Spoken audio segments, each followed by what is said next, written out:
करके कवच की सिद्धियाँ होती हैं। तो कवच, जैसे ये कवच लिया ना, तो इसको कम से कम एक 1000 बार पढ़ना चाहिए कवच को।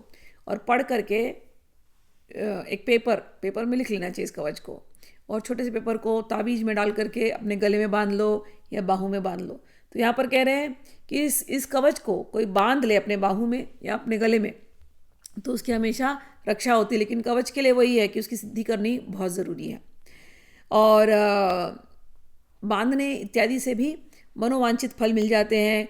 और कहते हैं कि ऐसा जो कवच का जो पाठ करता है साधक, वो बहुत ज्ञानी हो जाता है, सभी विद्याओं में प्रवीण हो जाता है और उसकी हर जगह मंगल होती है, उसको बहुत यश प्राप्त होता है। और भगवती के अंत में, जीवन के अंत में वो फिर भगवती के धाम वो प्रयाण करता है। एक तो तरीका ये है कि आपने पढ़ करके पेपर पर लिख करके फिर आपने उसको अपने ताबीज में डाल करके बांध करके रख लिया। एक तो तरीका ये है। दूसरा तरीका ये है कि आपने इस कवच को पढ़ा और पढ़ करके माँ को अर्चना की इस कवच से। रोज़ थोड़े से चावल चढ़ा दिए या थोड़े से कुमकुम चढ़ा दिए माँ को, तो उस कुमकुम को बांध लो किसी पेपर में और किसी में, और फिर उसको अपने ताबीज में डालो, तो वो भी आप पहन सकते हो। दूसरा एक तरीका है, कोई धागा, रक्षा जो धागा होता है धागा, वो देवी माँ के सामने चढ़ाओ।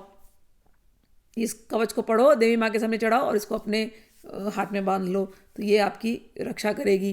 तो इस प्रकार से आप ये कवच पढ़ करके अपने हाथ में धारण कर सकते हो, अपने गले में धारण कर सकते हो, जो भी आपके घर में सबको पहना सकते हो।